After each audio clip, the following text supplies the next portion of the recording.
Hey, good morning, neighbor. Welcome back to the Morning Minute Meditation. Appreciate you coming by today.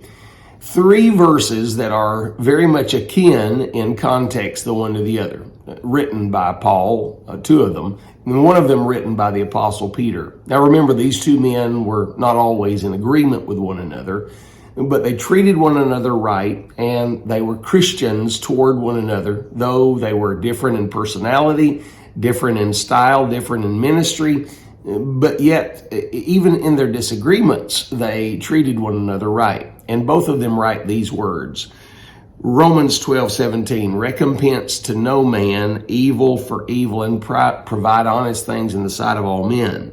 1 Thessalonians 5:5, see that none render evil for evil unto any man, but rather follow that which is good.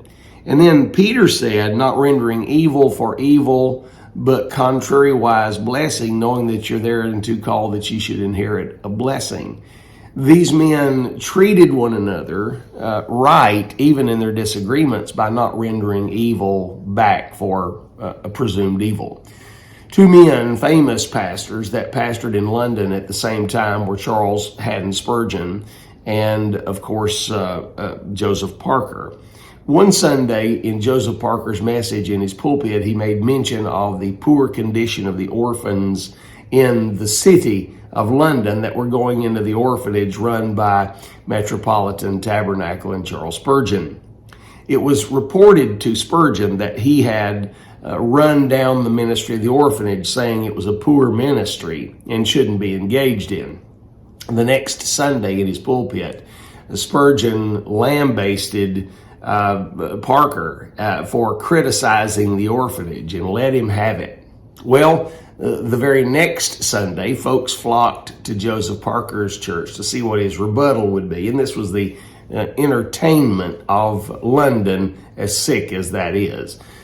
The next Sunday, Joseph Parker got in his pulpit and he said, I understand that Mr. Spurgeon is out of his pulpit this morning, and this is the Sunday that Metropolitan used to take up an offering for the orphanage. I suggest that our church receive an offering for the orphanage today.